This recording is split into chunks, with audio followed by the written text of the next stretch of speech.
And we are back with another episode of Your True Sons. I'm one of your hosts, Kevin Rutland. I'm here with Sean Weatherspoon and Jeremy Maclin. We took the week off, everybody, man.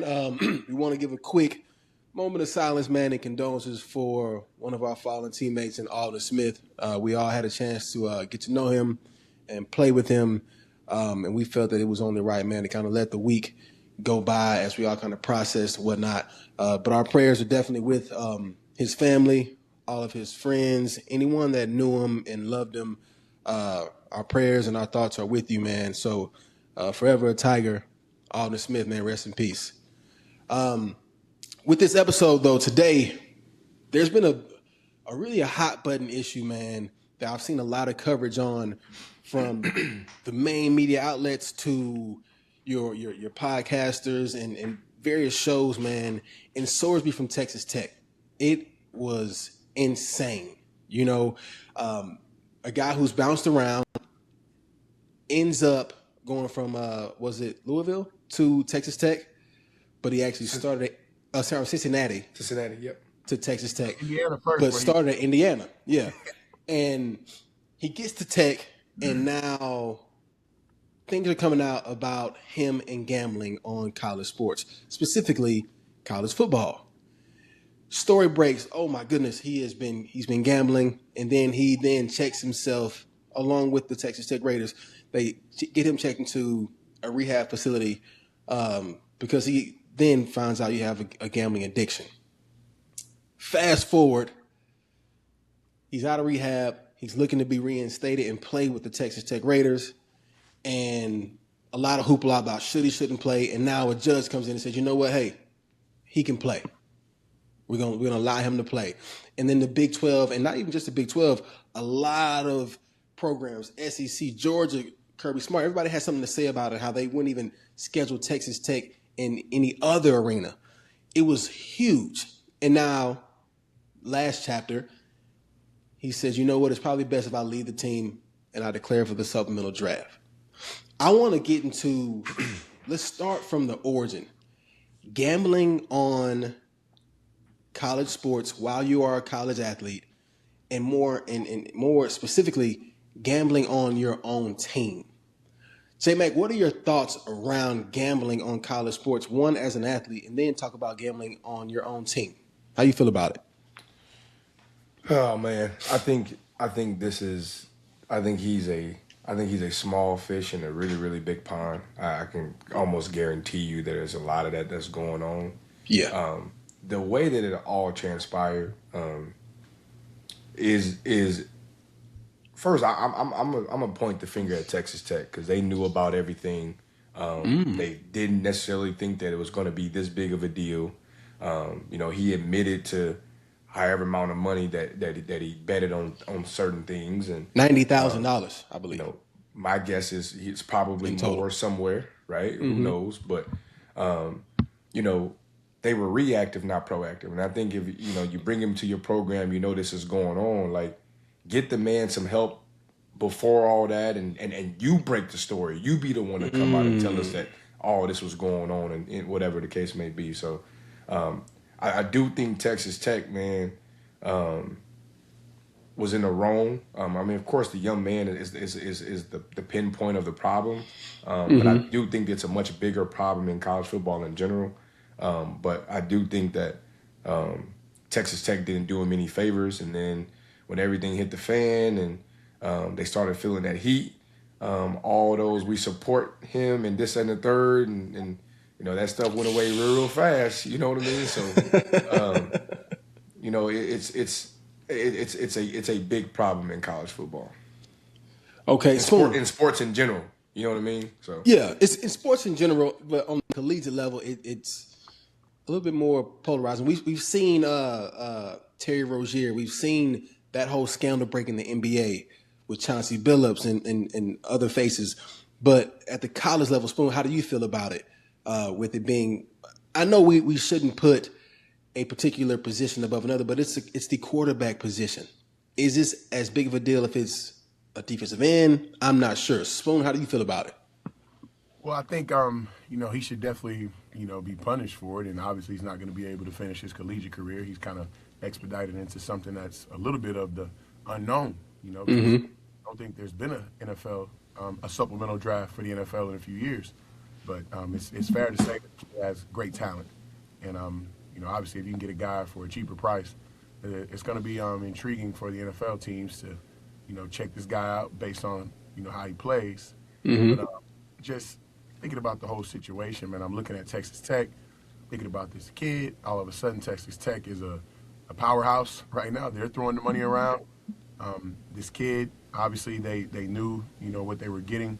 He had thrown his money around, and he wasn't playing for Indiana at the time, but the knowledge that he has access to me, is similar to insider trading. You know, he's able to make a bet with some of the information that he's getting, you know, through film study, through game planning, you know, knowing a little bit more about his teammates and how they feel throughout the week. So it's not fair to all my other hooligans out there on DraftKings. That's throwing a few bucks out there, you know. So, you know, I know that it's a dirty world, you know, NCAA, college football, sports. I mean, obviously, you can bet as soon as you get in some of these stadiums and you go to these states where betting is legal and it's fair.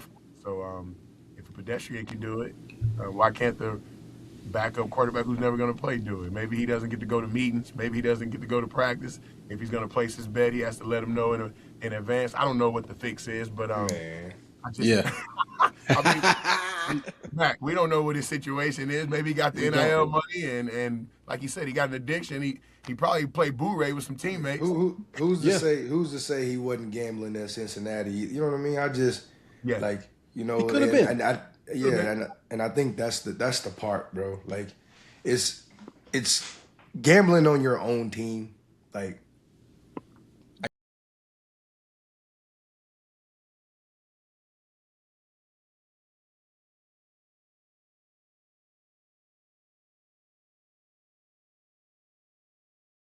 I got a curveball. I have a curveball for both of you. I really want to hear. All right. So I'm pretty sure someone can find out. I want to say that I don't support it, but looking at it from a kid standpoint, I mean, it's a young kid. Like, anything can happen, man. He's 18 at the time. Yeah. So here's the curveball. If they could have looked into the betting data and determined, hey, you know what? When he was playing for Indiana, he only bet on Indiana to win and nothing else. Is the punishment as severe? Should it be as severe? No, I mean, J-Mac, yeah, I think no. I mean, but like at the end of the day, you're not supposed to do it, and that's the thing about it. Like, to me, rules are rules, right? You don't want to follow rules, you don't want to follow guidelines, and whatever the case may be, then get your own stuff, right? Like, the rules are rules. So I think that trumps everything. But I'm with you. Like, yo, if you want to make gambling legal, like, make it legal and say, yo, like, you can only bet on your team to win. Okay. Yeah. You can't get into the specific bets of yardage and things like that. You can only bet on your team to win. Wins and losses. Yeah. But you can't bet on them to cover, like a spread. It's got to be straight up then, because if they're going to win by X amount, you know what I mean? Now I can influence how much we do or do not win by. Yeah. So it's got to be a straight up bet. Is that a way? You can influence wins and losses too. So if you open up that can of worms, I mean. But it's just got to be wins though. Like, you can only bet on your team to win. Like, don't even play with the L word. Imagine me being the quarterback of my team. Hey, we're going to lose today. We're going to lose today, y'all. Like, Got to do it. Got to do it. I just think it gets hairy because you can just provide information to other people on that other side, that L word, you know? Maybe that's true. You guys don't have a chance, but Vegas has it favorable for someone to, you know, be on the other side and make a lot of money. Maybe you find a way to get them some money and place the bet for you. That's why I think no betting on it would be cool, but it's bad when you see the adults doing what they're doing. And the NCAA been making money off the backs of these kids, and these guys are coming into this money and building a powerhouse. Like, they're betting on these kids to come in and play football for them and put them in the spotlight so they can get more kids to raise revenue for the university moving forward. So it's already going on. We've been breaking rules for a long time, and you know, sometimes you get caught, sometimes you don't. But little unfortunate right now that this kid's in the spotlight. But like Mac said, him being a small fish in a big pond, I'm pretty sure it's a lot more of this going on. What's so crazy? That I think is so crazy. I just saw the Big 12. I forget, somebody posted it, but like it was wins, overs, under. Texas Tech was still at 11.5. Yeah. Over under. Like the next closest team was 8.5 games. So like, but like, but when you get into it outside of the Big 12, now you got Georgia and whatnot saying, "Hey, what if I have to play that team in the college football playoff?" Yeah, they're going to win the Big 12 most likely, but we all know now that the implications of winning your conference are huge. So is that an unfair advantage to keep that player on the team?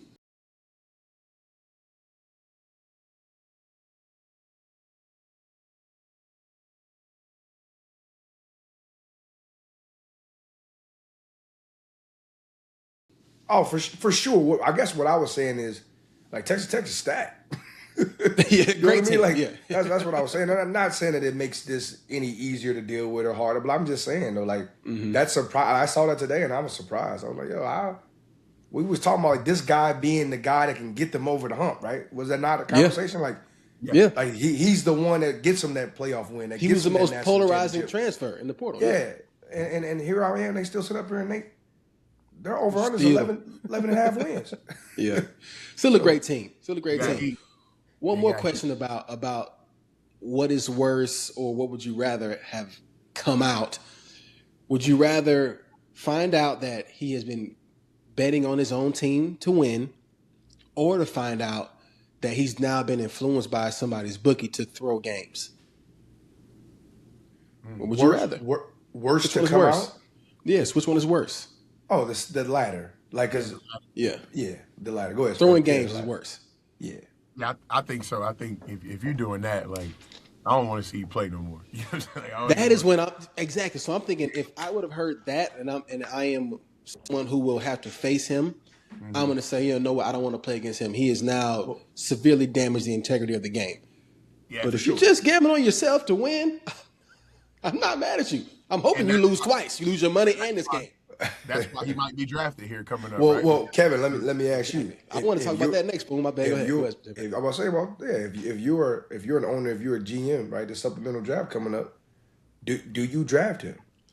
So I'll say Pittsburgh.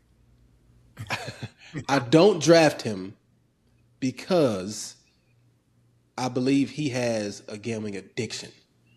And I'm not sure if him being in that setting again, he'll be able to resist. But if word came out and I didn't think he had an addiction, but he gambled like 3 or 4 times on Indiana to win when he was a freshman who barely or never played, I'm still drafting that kid. I'm just thinking, you were 18, 19, you made a mistake. But because he's had to come out and admit to having an addiction, now I'm putting my franchise in the hands of someone who has an addiction. I'm not saying you cannot overcome it, but that's too risky for a billionaire to do. So then, no, I'm not drafting him because he had to go to rehab and he's dealing with an addiction. But if it was something as simple as he was 17, 18 and placed a few bets on Indiana to win games, I'm not mad. I'm drafting. 5 years ago. Go ahead. Come on over here. Help me win some games. I'm just gonna be honest about it. First of all, it's a supplemental draft. I mean, it ain't like It's not a big L. Yeah. It's literally why this draft was created there. So Right. It like, was. It was. remember Josh Gordon, he was a supplemental Josh, draft. yeah, Obviously, right. High risk, high reward. For a couple of years. You're right. And one thing that I want to talk about too is like, let's look at the history of his gambling. Let's look at the history of his bank statements. Let's look at all this. I want to do the whole research and see if we can rehabilitate this kid, right? He's young, not as young as the 17, 18-year-old Kevin. I get that. But I'm pretty sure it's a lot of things that kids have done when they're young. And you look at them now, and they've had a chance to be in the spotlight, and they've learned from it, and they've taken the next step. So if he went broke gambling, I probably wouldn't take him because he's going to go for broke passing that football for my team, Yeah. If I think he bet like $90K to what they said, like maybe it was more, we know. But Over the course of, we just do our homework and vet him just like the other guys that maybe had a fight with a girlfriend in junior college, Yeah. like Exactly. running with the law here or there for disturbing the peace or something. Like just do due diligence, and that's why I was kind of upset that Tech. First, I was like, dang, Tech greasing pockets so he can play, and then Yeah. when I heard that he was going to be able to play. Then it was like Tech saw the backlash, and they were like, oh no, we got to do something now. Like you're saying, Mac, they were reactive in that sense and not Yeah. proactive. I felt like that's kind of wrong by Tech, but I hate that he's pushed to the NFL right now because he won't get that money off the rip, and he's a talented guy. But at the same time, he gets a chance to further his career. But maybe a year out in college, just sitting there, holding the clipboard and then waiting on that next year to play one more year. Because, this kind of just pops up out of nowhere. You go into the supplemental draft now, everybody's having to scramble, do their homework on you. And find out about you, yeah. Everybody doesn't get a chance to really see what you really can do or really take it even meaningful because no one's been drafted in that draft for like 4 years almost, 3 years almost. Yeah, it's been a long time. So I kind of want to go back to what Max said about Texas Tech being more reactive than proactive. And I'll play devil's advocate. I actually do not blame them for being reactive for a couple reasons. One, that's your investment. You know what I mean? And then the second reason is something that Nick Saban said years ago when talking about a player who had messed up off the field. And then Saban said he remembers getting a bunch of backlash for not kicking the kid off the team. He said the kid eventually goes on to play in the NFL, get married, have a couple of kids, and now he's doing some other things in business. And he was like, if I kick him off that team then, we don't have that story 10 years later. Yep. So if I'm in Texas Tech's shoes, one, I've invested a considerable amount of money into him, into Sorsby that is. And now two, I'm also trying to supply a young man a second chance. I don't fault them for being reactive because of those two things. So I think kicking him off the team would have been extreme. I think for me, the proactive part would have been to getting that young man help before the story broke. Oh, getting that young man help before you had to or else. You know what I mean? Like, I got you. I feel like that shows me that at least you care about more than just football. Your investment. Right? You care about this kid, like you care about getting him the type of help that he needs. So that's what I kind of meant by being more proactive. Also, do we think Cincinnati's off the hook? That's the thing about it. Who knows? Like, who knows what? Like, so why is it? Why isn't Cincinnati caught a little flack for it? Because you can't. Well, so I think they didn't know anything. But I think the order of events was literally he gets to Tech, and then the investigation ensues, and then the news breaks, and then he goes to rehab. So I think I'm assuming Cincinnati did not have knowledge of the investigation. They probably heard things, just as like we know, things break within the team well before they break in the news. Well, so they probably heard things. Go ahead, Spoon. Another thing too, like, could Cincinnati have been the whistleblower because they lost a great quarterback at Texas Tech? Like I remember I lost a 4-star kid before last season, and it was his third high school, and my athletic director Slick said like, we really could go after him because it's the third, like. Yeah. But I'm like, man, let the kids play, So who knows what's going on there with Cincinnati if they knew prior to him even. You did leave. That's a good point. I mean, listen, would I be tempted to tell on you? We didn't. I'm saying like that's what I'm saying, dog. These teams, these college teams have GMs now. You know what I mean? This is big business, dog. You're not about to play with my money, man. You gonna leave? You gonna leave me? You do this to me? No. I'm leaving here with something, and I got to get that back out of you, dog. So that's real. It could have been Cincinnati. I'm saying I would not fault them. Now I don't know if Cincinnati could have afforded him anyway. He was probably going to leave, but if I can't have you, no one can. Essentially, I don't know. Hypothetically, we don't know. About it. If that kid would have played a snap this year, how would that have changed the landscape of college football, sports gambling, just the climate we're in? It would have been interesting because these TV contracts are locked in. So if you get all these Big 12 teams talking about, I'm not going to play him, then do you risk essentially losing your biggest moneymaker? It's a TV contract because it's locked in, right? And I don't know if it's yearly. I don't know if it's every 2. I don't know when they're locked in or whatever, but like I know for a fact, like it would have taken billions of dollars. It would have taken a lot of like I know a lot of people are talking about it. I don't know if anybody actually would have done it because at the end of the day, money talks, right? Yeah. And at the end of the day, money rules all. So they were talking like it. They put a lot of heat. Obviously, what they were saying did the trick, right? Yeah. But if Texas Tech, I think, would have anchored down and been like, no, he's our quarterback. He's playing no matter what. It would have been really bad for college sports, I believe.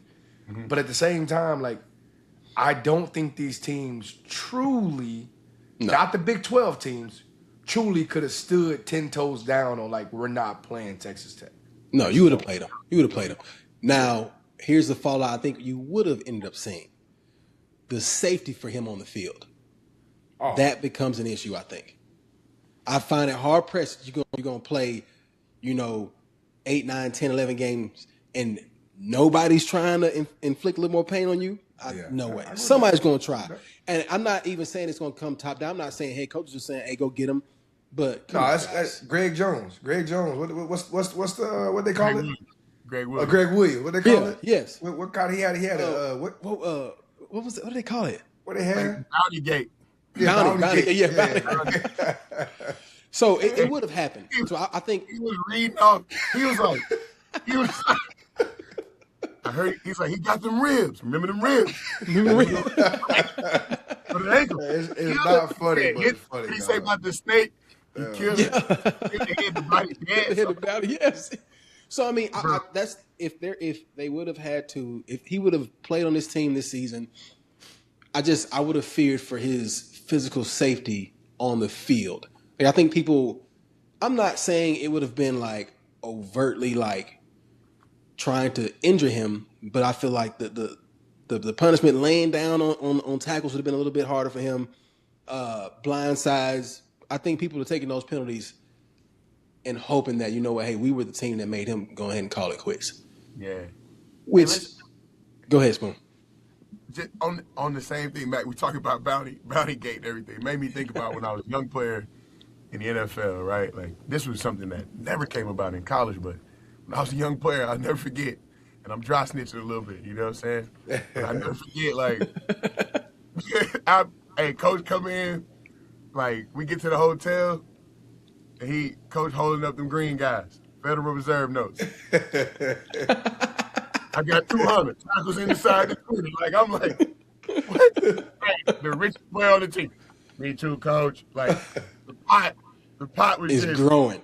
It's growing. I'm like, yo, sack pot over here. Whoever gets the most sacks get it. I'm okay with that. It wasn't. That's the gambling. It's kind of. It's like not even like gambling. It's just like small incentives. The rewards. It's incentives. Guys inspired a little bit, Mac. Yeah, we all knew you catch a pick, you get a little something. That is okay. I missed that. Nobody was I missed that too. Nobody was trying to hurt anyone, but making plays was incentivized. And it's the same way in most players' contracts anyway.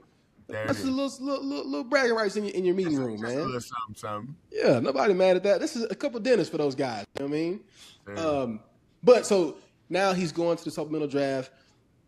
I wish him the best because I don't want him to have to basically live with the decision of 18, 19, 20-year-old man, you know what I mean, who is actually good at the sport. You know what I mean? Yeah. I think now we've got this huge shadow cast over his ability. So I want him to get another shot. And I think, like Spoon said, that the supplemental draft was kind of made for instances like this. There's some red flags about you, man, but you're an incredible talent, and I think you may deserve a shot to show us. Right. Yeah. So hopefully whatever team decides to, if they even host this draft for him, decides to get him, they are invested in him as a person outside of football as well, looking out for his well-being so that, because addiction, whether it's gambling or not, can be detrimental to, a person's life and their family's life. So let's get him the help he needs so that when he does get a chance to be successful in this sport or whatever that is after this, that it's a very smooth transition, man. We'll move on now to a little bit of high school football and a little bit of recruitment. because Mizzou just landed somebody big, and I know you two. I see you, Spoon, rocking it. You two are both on the high school football scene, where you are watching players rise to popularity, start getting a lot of attention from colleges and whatnot, and then just the state of high school football today and how kids are. J-Mac just left a 7-on-7 camp with how many teams in it? You know what I mean? 17. Like 17 teams. All right, and Spoon, I'm sure you've seen the same thing. So this heightened sense of urgency around like the college, high school football. I'm sorry, the high school football level. How do y'all feel about that now? And why is it's actually polarizing, man? Cameras are always out. Kids are trying to make plays because they're hoping this play gets me recognized or gets me seen by somebody. How do y'all feel about that right now, man? The state of high school football. Well, I want to speak on it. Yeah. If you don't mind, Mac. I'm always hearing this word: exposure, exposure, exposure. So is it football or is it, seen? Because to me, if it's for football development, because a lot of 7-on-7 things don't translate to 11v11, right? But at the same time, I would like to keep that space as connected as I can. Like if my kid's blitzing, Matt, I don't want my kid to go blitz and take a knee. Stay away from the quarterback. Yeah. Stay away from the quarterback, right? You go blitz, and I want you to treat it just like it's a 3-step pass, and you're getting out of the stack of your blitz to go pursue the ball. Not just take a knee. So I want to keep everything football. If it's gonna benefit us, when we put the pads on moving forward, then I'm all for 7-on-7. Now I have no quarrels with the kids that do have the viral moments, the head tops and, the kids out there making those type of plays to put themselves on the radar. So I do like the exposure part, but when it's just all about exposure, I'm like, I'd rather just stay within my own house and develop and get better. Yeah. So we can have a good season. But it's exciting to be out there watching these 7-on-7 tournaments. We had padded camp today, so we went to the high school today, Centennial High School in Roswell, where there were 12 teams there, and we basically had 4 quarters of football where we had 10 minutes of versus 10 minutes of their offense. Then our young guys go 6 and 6, and then we move on and play another team. We played 4 teams like that today. And I thought that was good because we don't have 130 kids at practice. They really get quality reps and have everybody moving at the same time. So I think it's great to evaluate yourselves against, talent and full team, like full varsity teams. You can see who's JV, who's freshman, who's varsity. So I like it for that aspect. But let's keep it football. Let's have fun while we do it, and let's grow. I'm all about the growth of the game. Keep it football. Keep it football. I like that. So, J-Mac, do you feel like it has been kept football with what you've seen, or is there a little bit of the extracurricular, or I'm kind of doing this so that I can be seen more so than it is for keeping it football? I try to approach my 7-on-7 seasons as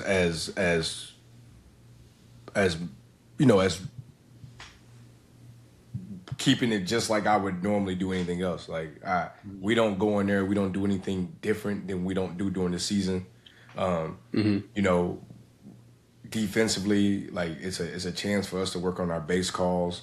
I'm not gonna lie to you, like you'll get in some tournaments where a team's gonna run cover 2 man the whole game, which that's not really what they do, or you'll get an offense that all they do is run mesh concept and pick routes and all these other things, and they throw 1-yard routes or pass the line of scrimmage for first downs and things like that. So I got to apologize. Can you please explain to the listeners why cover 2 man is not a coverage that you're going to see all the time in actual football? Please explain that. Well, what you cover do 2 man, as in, right? Yeah, so please. essentially, but not every play. Go Yeah, go ahead. Especially if you're in a 40, right? You're in a 4 down, right? You'll have 2 safeties deep. They're responsible for half the fields, right? And then your 5 underneath cover guys, right? They're responsible for a receiver, tight end, and running back that got him a man-to-man. Yep. Well, here's the deal. If you want to run cover 2 man, right, all I would do is spread you out.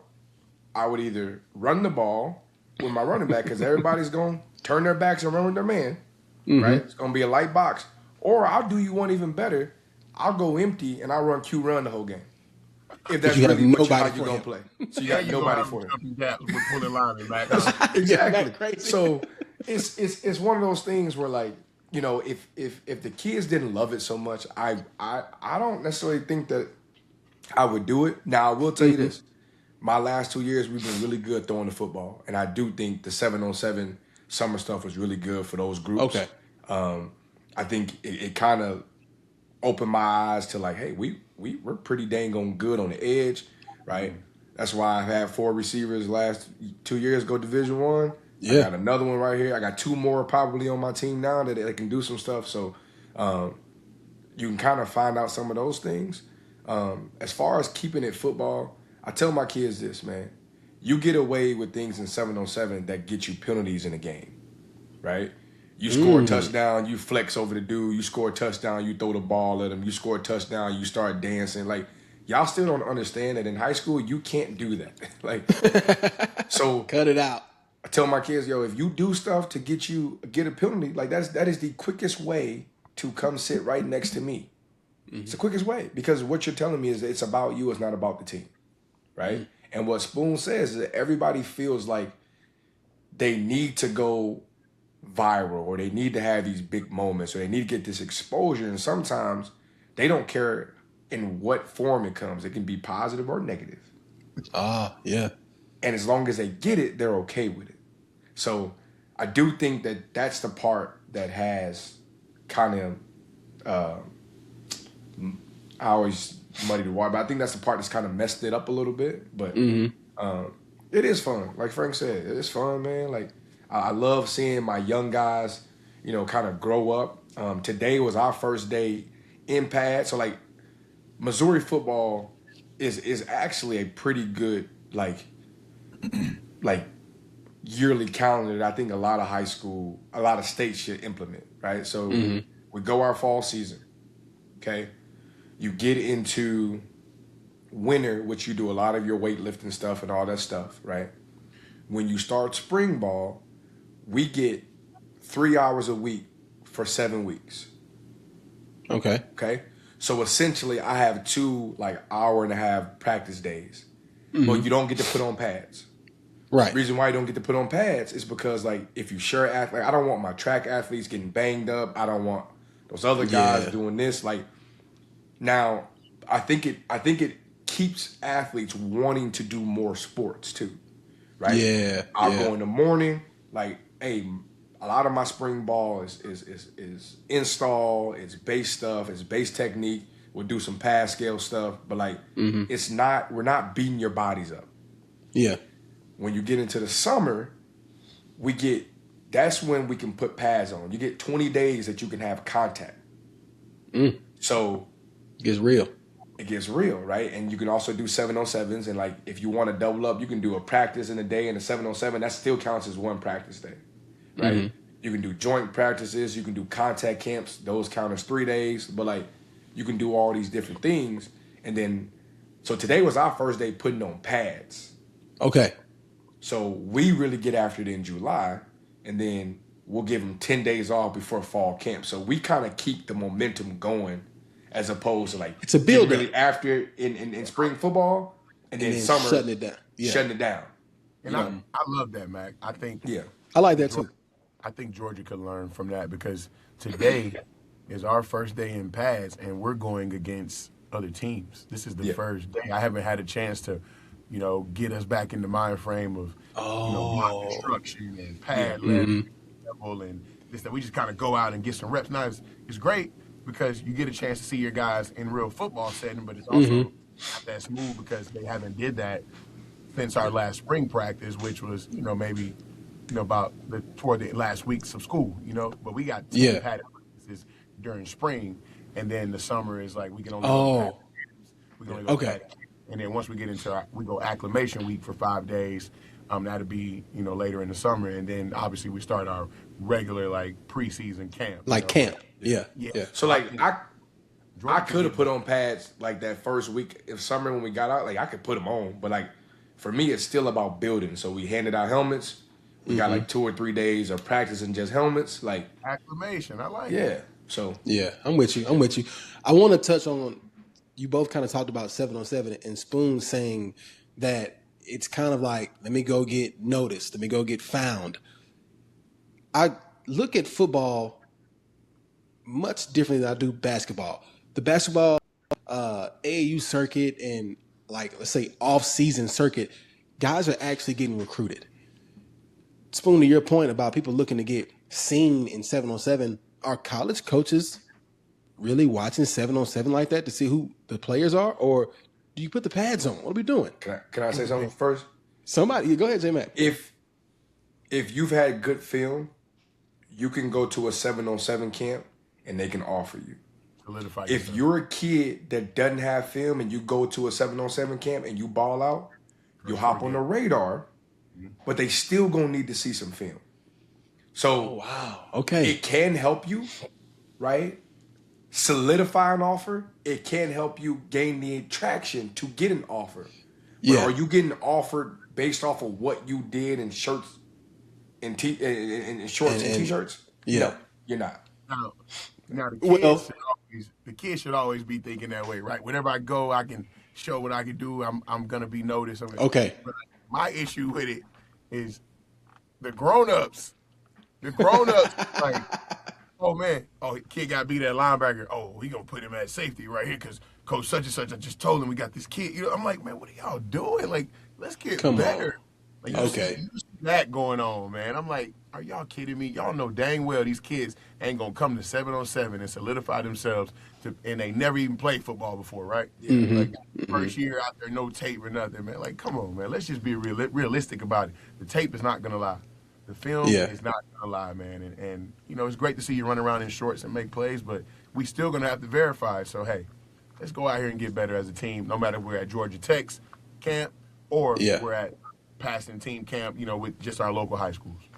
So you're saying that 7-on-7 can help you if you've already done something, you already shown something on the field, Yeah. or it can get some eyes on you, and now you have to go back it up on the field.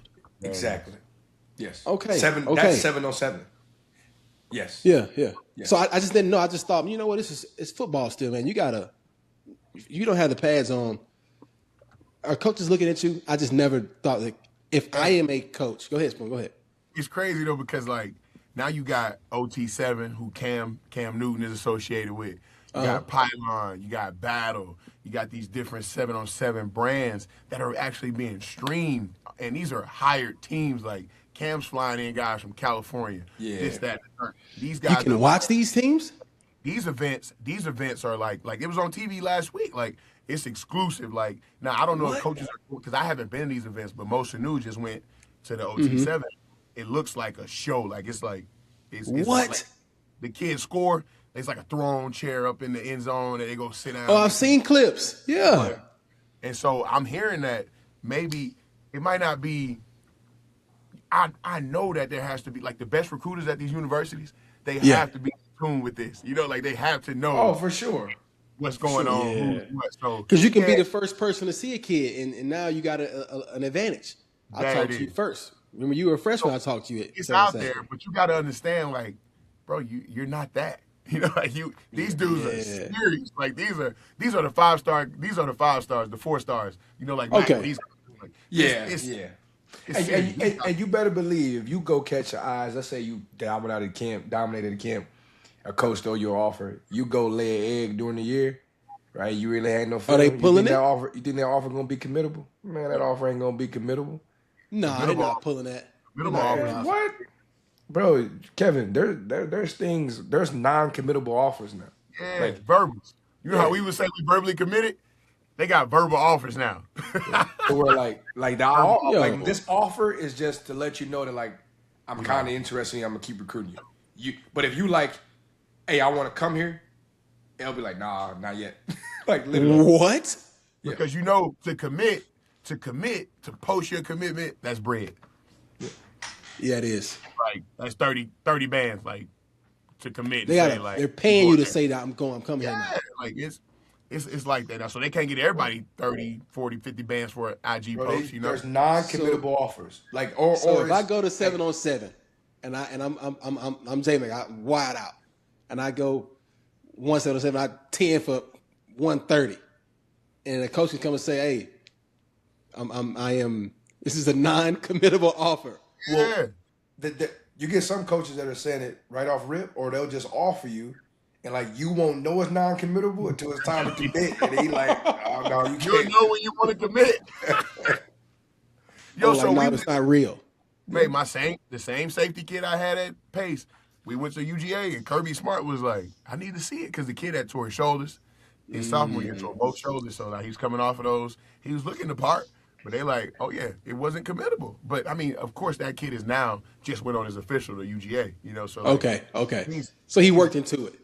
right, but it's like, bro, you really got to go solidify, because now, since they're putting so much capital into what they're doing, like they can't miss. They can't miss. There's some schools that love. Yeah, there's some schools that love to do it because they want to keep their name relevant. They want to keep their name out there, and they'll flat out tell you, like, Coach, we'll offer a bunch of guys, right? Because they want to stay relevant wherever they are, or they'll come in and hey, we like these 4 dudes, but I'm also going to offer these 2 young cats that you think are going to be really good. Them young cats can't commit to that. That's a non-committable offer. You know what I mean? Yeah. But like that's what they do now. So the recruiting side of things has become kind of like a big game of chess. Yeah. And it's like big game of chess. And it's like, calculated moves, right? It is, hey, am I cool with this guy? Like, yeah. Like so it's become it's different, man. Like very rarely, I'm trying to think, like, other than Jacob, very rarely have I seen head coaches in the buildings anymore. Like, it's rare, man. It's a different game. So, question then: 7-on-7 is really wide outs, quarterbacks, safeties, corners. You got some backers in there, but I'm not sure if coaches are really Nobody looking can at bring in backers in backers that. to 7-on-7. Like my top backer that I trained, Yeah. he's committed to Clemson. His brother is already playing at Clemson, All-American. He Okay. ain't playing no 7v7. They used to play for it. They got all DBs. They playing 2-man. And Bro. they going around the country. And My linebackers are playing in my 7-on-7. right, they play for their It's team. realistic. And They don't play for the and if we green dog in the running back and the running back takes a knee, my linebackers go to the line of scrimmage. Like, So question. I play with 7, but like they're doing their job. Like, Yeah. I'm not going. Yeah. I'm not gonna leave them putting special things out there because I'm playing 7-on-7 and I want to win. No. No, I need football. I need football Yes. action. So what about this? So 7-on-7, you have those players who are getting recruited. I've seen videos. I don't know much about it, but I've seen where you might see like O-line, D-line drills going at it. This is clearly not attached to a team, and I'm assuming that you might have some recruitment going on there too. What's left for the running backs? Do they have any time? one-on-one. Catching the pass as a tailback? Them camps. So coaches see that and think, oh, you might have something. If I'm recruiting running backs, I need to see you between the tackles. Come on, dog. What we doing? I can't watch you shimmy shake out there all day long without film. Yeah. It's going to be big for film for them, Kevin. But they So they still need to go produce on the field. Your top running backs are today. I mean, just to be honest, your top running backs can go out there and line up and empty and get down. Like that's just how they. That's true. It's just how they supposed to be right now. So that's why I talked about the one-on-ones, because at all those Under Armour camps and all those things, like that's the part where linebackers go get cooked. So if you covering those guys at linebacker, that can put you on the radar, right? Because now I'm seeing you got something. Yeah, that's true. For the linebackers out there, if you can cover somebody in 7-on-7, you're actually special. You're probably a leg up because when the pass get on, and now people can get to chipping you and all that, it slows down for the running backs. Yeah. The worst when you come out and the defense got everybody at 10 yards or deeper, and you like, bro, what we doing? You got backers playing at 12 yards at each snap. Everybody playing catch. Like, what we doing, man? So maybe they should change 7-on-7 and add an element of like flag where the quarterback can run. Now you better come down and play some zones, dog. You know what I mean? But I'm gonna tell you this: the coordinators, everybody's like so competitive, bro. They gonna try to win it. Yeah. Nobody trying to do nothing to get better. They trying to win today. No disrespect, bro. My coach played his old team today. Mm-hmm. I'm calling out the play. Yeah. He told me, Coach Spoon, they know the plays. Hold a call late. I'm like, I don't care if they know the play. Like, they're going to watch our film. They're going to know what we in, you know? Like, Yeah, it's not yeah. that deep. Like, let's get better. That's all I'm about Yeah. that, man. Let's get better. Go work your assignment, guys. You see people going at it, man. Like, they really go at it. And it's all good because it's competition. I love competition, but, like, what we here for, the 7-on-7? Only place I see with 7-on-7 championships that ever meant something was Texas at College Station. I know right now they in pool play right now in Texas. Yeah. Your high school is actually playing in the state. It's your school, yes. You win state for high school. That was pretty cool. But out here, let's just get better. Let's put the work in, man. Put the work in. Anything else for the high school football player, man? Before we break, like who's going through this? I think we've talked about it before, but who's trying to get seen on 7-on-7, but it's not there yet. Yeah. At the end of the day, man, discipline builds good habits. Right. At the end of the day, man, if you don't got good habits, you don't got the discipline to do the right thing all the time. Not just some of the time. Right? It's the right thing all the time. Right? You have to attempt to do the right thing every single time. Doesn't always mean you're gonna get it right. Doesn't always mean you're not gonna mess up. But those are the guys, don't care this new. Those are still the guys that go achieve the things that they want to achieve. Yeah. Right? It don't matter how talented you are, bro. If you don't got good habits, if you're not attempting to do the right thing every single time, whatever you trying to work for, you're not going to obtain it. And it just is what it is. Like, That's true. So it don't matter how much the game has changed. It don't matter how much NIL has changed. It don't matter how much recruiting has changed, right? Like, at the end of the day, if you're not disciplined enough, right, to do what you need to do, Yeah. it don't matter. It don't matter. It's all for nothing. It don't matter. Spoon, what you got for him before we break, man? What you got for him? And I think that was some of the best advice that you can give. You know, in my notes, I have do right longer. Like, that's Facts. I like that. Successful. That's who's going to be successful. I mean, you got to put in the work. You can't cheat the game. It is what it is. Like, if you learn that, the sooner you learn that, I'm trying to teach. That's why I started with them 8-year-olds. I'm trying to give them, hey, look here. If y'all can figure this out now, I know you're on your way. I know you're on your way. It might not be football, but it's going to be life. Yes. Because if you don't, it's not a matter of if, it's a matter of when. And some people get away with it for so long, and then when it happens, because you haven't been disciplined enough, you haven't built those good habits to do right longer. Yes. And now there's no way coming back because you haven't built what you needed to build. So it's not a matter of if, man. It's when, bro. It's when. Yeah. High school players, you heard it first from 2 former NFL players and 2 current high school coaches. Do right longer. Keep doing the right things as long as you possibly can, man, because those things will pay off for you when you're trying to reach those goals that we know you have, and we wish that you reach those goals. But start with the little things, man. Stay disciplined. Do right longer. I love that, Spoon. I love that, man. Listen, we are your true sons. I'm one of your hosts, Kevin Rutland. I'm here with Jeremy Maclin. I'm here with Sean Weatherspoon, man. True sons. Y'all have a good night. See y'all next week.